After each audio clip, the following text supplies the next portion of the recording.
नमस्कार मित्रांनो, स्वागत आहे आणखी एक व्हिडिओमध्ये। तर आज आपण पाहूयात पुणे जिल्ह्याची होमगार्ड भरती।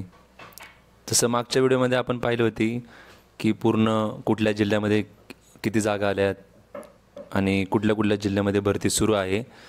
तर आज आपण स्पेसिफिक असं पुणे जिल्ह्याची माहिती घेऊया। तर क्रोममध्ये जाऊन तुम्ही ते DMS लॉग इन केल्यानंतर समोरच्या विंडोमध्ये जे होमगार्ड DMS लॉग इन आहे तिथे क्लिक करावं। भरपूर जणांना सध्या ओपन होत नाही आहे, एरर येतो आहे। एरर आला तर रिफ्रेश करून परत ओपन केल्यानंतर लिंक ओपन होईल। त्यानंतरनं हे समोर महाराष्ट्र राज्य होमगार्ड नोंदणी 2024 हे जिथं आहे या ठिकाणी क्लिक करायचं आहे तुम्हाला। या ठिकाणी क्लिक केल्यानंतरनं तुम्हाला ते लॉग इनमध्ये तुम्ही आतमध्ये जाऊ शकता। तर अशा प्रकारे आपल्याला विंडो ओपन झालेली आहे। ही विंडो ओपन झाल्यानंतर आपण आता स्पेसिफिक असं पुणे जिल्ह्याच्या भरतीबद्दल माहिती घ्यायची।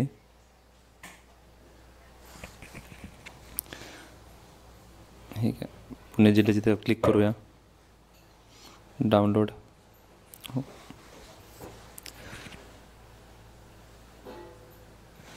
तर बघा, यामध्ये आज आपण माहिती घेऊया की टोटल जी 1800 जागांची भरती आहे, तर या भरतीला कसं सामोरं जायचं, कसं फेस करायचं, किंवा याच्यामध्ये तुमचीच एक जागा आहे यासाठी तुम्ही काय प्रयत्न केले पाहिजेत ते खूप महत्त्वाचं आहे। त्या निमित्ताने हा व्हिडिओ बनवतो आहे। पुणे जिल्ह्यामध्ये एकूण 15 तालुके आहेत आणि प्रत्येक तालुक्यावाईज त्यांनी जागांची संख्या दिलेली आहे आपल्याला। जसं की आपण पाहू शकतो, बारामतीला 101 होमगार्ड जवानांची भरती आहे। बोर जे तालुका आहे त्यामध्ये 56 जागा भरायच्या आहेत। दौंड तालुक्यात 8 जागा भरायच्या आहेत। घोडेगाव तालुक्यामध्ये 41 जागा भरायच्या आहेत। इंदापूर तालुक्यामध्ये 33 जागा भरायच्या आहेत। जुन्नरला 69 जागा भरायच्या आहेत। खेडला 219 जागा भरायच्या आहेत। लोणी काळभोरला 85 जागा भरायच्या आहेत। पौडला 77 जागा भरायच्या आहेत आणि सर्वात मोठं पुणे शहरला 580 जागा भरायच्या आहेत। त्याचबरोबर सासवड या ठिकाणी 100 जागा भरायच्या आहेत। शिरूरला 83 जागा भरायच्या आहेत। उरुळी कांचनला 98 जागा भरायच्या आहेत आणि वडगाव मावळला 160। त्याचबरोबर वालचंद नगरला 90 जागा भरायच्या आहेत। तर अशा प्रकारे आपण पाहू शकतो की एवढ्या जागा प्रत्येक तालुक्यावाईज आपल्याला पुणे जिल्ह्याच्या भरतीमध्ये भरलेला पाहायला मिळतील। तर सर्वात प्रथम आता आपण माहिती घेऊया की जे फिजिकल आहे ते खूप महत्त्वाचं आहे। फिजिकलमध्ये तुमची जी शारीरिक क्षमता चाचणी आहे धावण्याची, 1600 मीटर धावण्याची, ती खूप महत्त्वाची आहे। याचं कारण यासाठी आहे की जर तुम्ही धावण्याच्या ह्याच्यामध्ये पात्र ठरला नाहीत तर तुम्ही पुढील गोळाफेकाच्या इव्हेंटसाठी पात्र होऊ शकत नाहीत। तुम्हाला गोळाफेकीचा इव्हेंट देता येणार नाही। त्यामुळं धावणं हे पूर्ण करणं खूप गरजेचं आहे। त्यासाठी तुम्हाला कमीत कमी धावण्याच्या ह्याच्यामध्ये जो मिनिमम क्रायटेरिया आहे अर्ध्या मार्कांचा, तो फुलफिल केला गेला पाहिजे तुमच्याकडून, तरच तुम्ही पात्र होता। उदाहरणार्थ, धावण्याचे जर 20 गुण आहेत तर तुम्हाला 10 गुणांच्या खाली जर गुण आले, 6 पडले किंवा 2 पडले किंवा 0 पडले, तर तुम्ही अपात्र असणार आहात। त्यासाठी धावण्याला कमीत कमी निम्मे मार्क म्हणजेच 20 पैकी 10 मार्क मिळणं खूप गरजेचं आहे, तरच तुम्ही पात्र होणार आहात। कारण की याच्या आधीच्या ज्याही भरत्या झाल्या आहेत त्यामध्ये धावण्याच्या चाचणीमध्ये ज्या उमेदवारांना अर्धे मार्क्स मिळाले असतील किंवा अर्ध्यापेक्षा जास्त, त्यांनाच गोळाफेक इव्हेंटसाठी पात्र केलं गेलेलं होतं। त्यापेक्षा जर कमी मार्क असतील तर ते उमेदवार अपात्र होतील। तो पुरुष उमेदवार असू द्या किंवा महिला उमेदवार असू द्या, दोघांच्या बाबतीत सेम क्रायटेरिया असेल। धावण्याच्या चाचणीमध्ये जर तुम्हाला आउट ऑफ मार्क पाडायचे असतील 20 पैकी 20, तर 5 मिनटं 10 सेकंदात किंवा त्यापेक्षा कमी कालावधीत तुम्ही येणं गरजेचं आहे। Same as it is police भरतीसारखं असणार आहे सर्व। त्यानंतरनं 5:30च्या आतमध्ये आलात, 5:10 ते 5:30च्या आतमध्ये आलात तर 18 गुण। त्यानंतरनं 5:30 आणि 5:50च्या आतमध्ये आलात तर 16 गुण।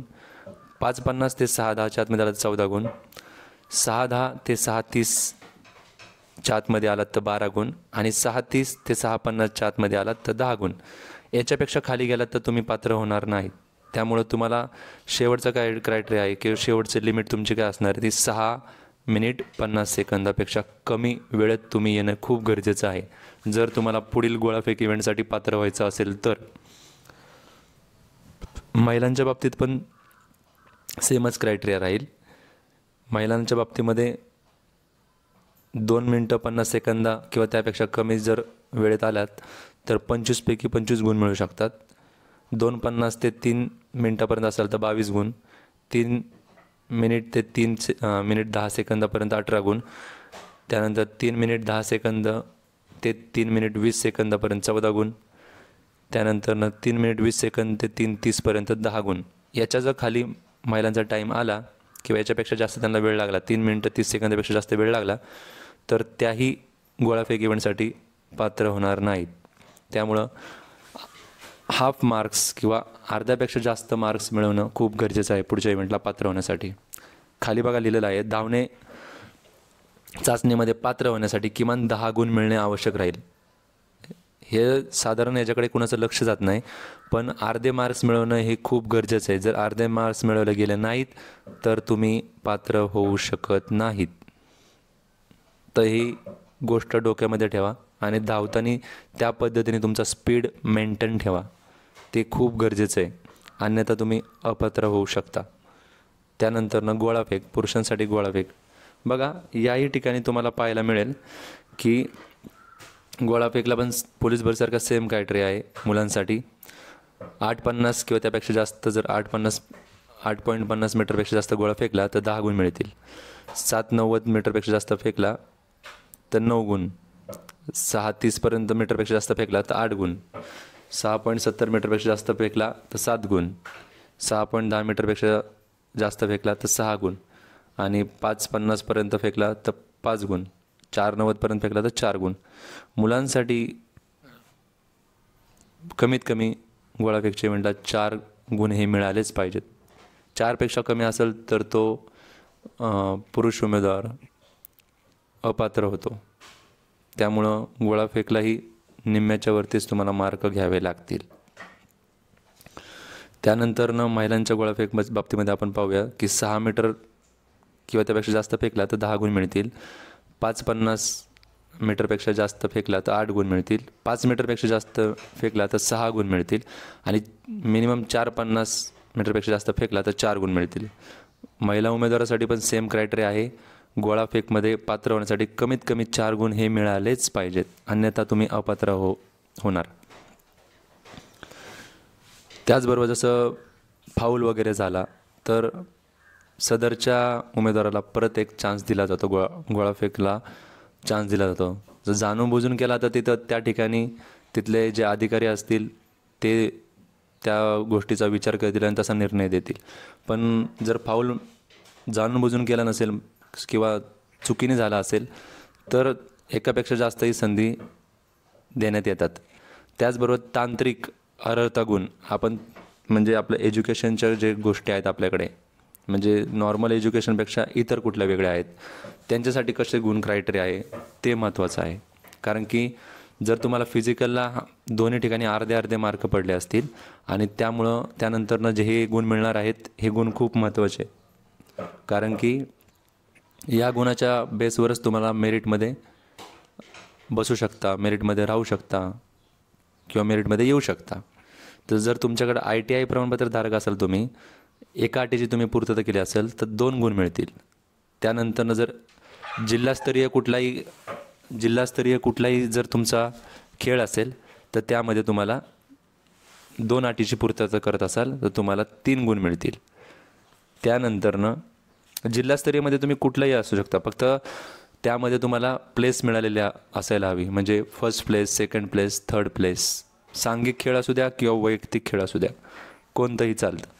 त्यानंतर तुम्ही जर माजी सैनिक असाल तर तो 3 नंबरचा क्रायटेरिया, म्हणजे जर ओव्हरऑल 3 क्रायटेरिया पूर्ण केले तर तुम्हाला 4 गुण मिळतील, किंवा एक क्रायटेरिया पूर्ण करत असाल तर 1च गुण मिळतो एका क्रायटेरियाला.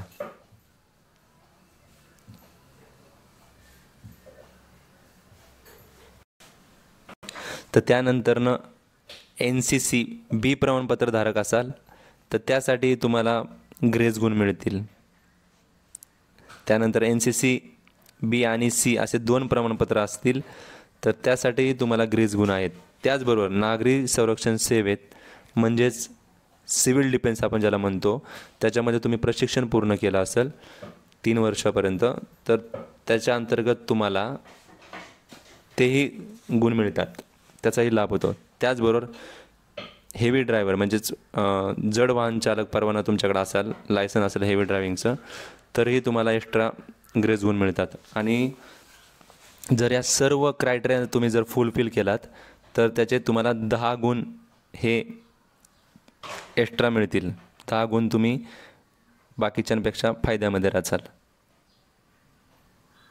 आणि ज्यावेळेस तुमची शारीरिक चाचणी पूर्ण होईल, म्हणजेच तुमचं जे फिजिकल, दोन्ही इव्हेंटचे जे फिजिकल आहेत, म्हणजे तुमचं 1600 मीटर धावणं असू द्या, त्यानंतर गोळाफेक असू द्या, त्या दोघांचे जे कंबाईन मार्क होतील, सपोज तुम्हाला त्या दोघांच्या मार्कामध्ये 30पैकी तुम्हाला जर 20 पडले आणि तुमच्यामध्ये तुम्ही यातील 2-3 अटी पूर्ण करत असाल, तर ते 20 प्लस यातील जर 4-5 अटी पूर्ण करत असाल, 5च धरू आपण उदाहरणार्थ, 5 अटी पूर्ण करताय, तर तुम्हाला ह्यातले 5 मार्क त्यात मिळणार. म्हणजे तुमचे जर स्कोर 20 होता, तर तुमचा आत्ता स्कोर 25 होईल.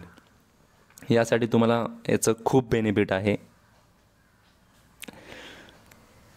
त्यामुळं सर्वात महत्त्वाचं आहे की तुम्ही तुमचं फिजिकलचं नियोजन कसं करताय, कारण की अर्ध्याच्या वरती मार्क असणं हे कंपल्सरी आहे. जर अर्ध्याच्या वरती तुम्हाला मार्क मिळाले नाहीत, तर तुम्ही फिजिकलमध्ये अपात्र होणार. कोणता इव्हेंट असू द्या, तो 1600 मीटर धावणे असू द्या किंवा गोळाफेक असू द्या. आणि मेरिट सर्वात शेवटी मेरिट असं लागेल की धावण्याचे गुण त्याचबरोबर गोळाफेकीचे गुण या दोन्हीचं कॅल्क्युलेशन होईल. आणि मग ज्यांना जास्त मार्क्स असतील दोन्ही इव्हेंटमध्ये, त्यांनाच पुढं होमगार्ड म्हणून प्रशिक्षणासाठी सिलेक्ट केलं जाईल. मग त्या दृष्टीने तुमचं हे जे फिजिकल आहे ते खूप महत्त्वाचं आहे. फिजिकलवरच तुम्ही होमगार्ड म्हणून भरती होणार.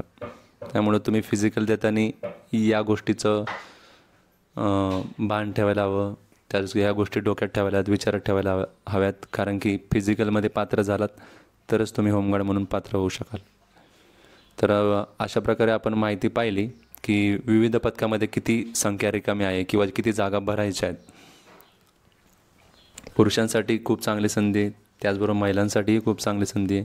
पुरुषांसाठी 1359 जागा आहेत टोटल आणि महिलांसाठी 441 जागा आहेत. त्याचबरोबर तुम्हाला उंचीमध्येही सूट आहे, तिथेही काही प्रॉब्लेम येणार नाही. आणि अजून तुमचे काही प्रश्न असतील तर तुम्ही कमेंट बॉक्समध्ये जरूर विचारा, मी तिथे माहिती सांगेलच. किंवा त्यासाठी अजून जर तुमचे काही समस्या असतील, अडचणी असतील, तर त्यासाठी एक नवीन व्हिडिओच्या माध्यमातून तुम्हाला मी अपडेट करेलच. त्याचबरोबर जेव्हा आपण ही वेबसाईटवर फॉर्म भरताना वेबसाईट ओपन करत असतो, लिंक ओपन करत असतो, तेव्हा लिंक सहजासहजी ओपन होत नाही.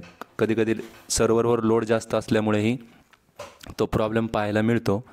पण तुम्ही जर थोडं 2-3 वेळा रिफ्रेश करून पाहिलं तर DMS लॉग इनवर तुमची लिंक जरूर ओपन होईल. त्याचबरोबर ज्यावेळेस तुम्हाला होमगार्ड भरतीसाठी बोलवलं जाईल, त्या दिवशी तुम्हाला तुमच्यासोबत डॉक्युमेंट्स आणणं खूप महत्त्वाचं आहे. कारण की तुम्ही आत्तापर्यंत जे डॉक्युमेंट्स दिले होते, ते डॉक्युमेंट्सचं तिथं व्हेरीफाय होतील, ते व्हेरीफाय केले जातील.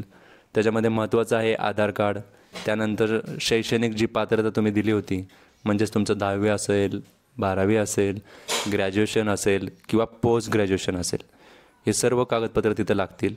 त्याचबरोबर जन्मदिनांक पुराव्याकरिता SSC बोर्ड प्रमाणपत्र व शाळा सोडल्याचा दाखला हे खूप गरजेचं आहे.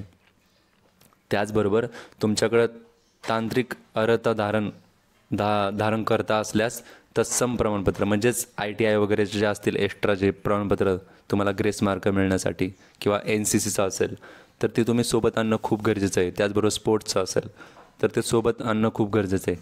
त्याचबरोबर खाजगी नोकरी करत असल्यास मालकाचे ना हरकत प्रमाणपत्र लागेल. ज्या ठिकाणी तुम्ही काम करता त्या ठिकाणच्या जे मालक आहेत, तर तुम्ही ते एक अर्ज करू शकता असा की आमच्या इथे हा पुरुष उमेदवार किंवा हा तुमचं जे नाव असेल ते टाकायचं तिथे की आमच्या इथे हा काम करतो आहे, तर आमच्या इथं काम करत असताना त्यांनी होमगार्डमध्ये भरती होण्यास आमची काहीही हरकत नाही. महिला असेल तर महिलांनी तसंच प्रकारे लिहून आणावं आणि खाली त्यांची सही वगैरे असेल. त्याचबरोबर जर तुम्ही कुठे काम करत नसाल, तुमचा स्वतःचा व्यवसाय असेल, तर तुम्ही एक कागदावर अर्ज लिहू शकता की माझा असा असा स्वतःचा व्यवसाय आहे, मी असं असं माझं नाव आहे, मी इथे इथे राहतो आहे, माझा इथे इथं व्यवसाय आहे, तर माझं होमगार्डमध्ये काम करायची इच्छा आहे, त्यामुळं मी माझा व्यवसाय सांभाळून होमगार्डमध्ये काम करू शकतो, माझी त्याला तयारी आहे, तरी कृपया मला संधी मिळावी, असं म्हणून आपण अर्ज लिहू शकता. जर याच्या व्यतिरिक्त तुम्हाला काय अजून मदत हवी असेल की याच्या व्यतिरिक्त तुम्हाला काय माहिती हवी असेल तर मला कमेंट बॉक्समध्ये नक्की कळवा. त्याचबरोबर या चॅनलला जास्तीत जास्त सबस्क्राईब करा किंवा जास्तीत जास्त शेअर करा किंवा या चॅनलवर नोकरीची भरती संदर्भात किंवा इतर ज्या नोकर भरती आहेत त्या संदर्भात तुम्हाला रेग्युलर अपडेट मिळणार आहेत.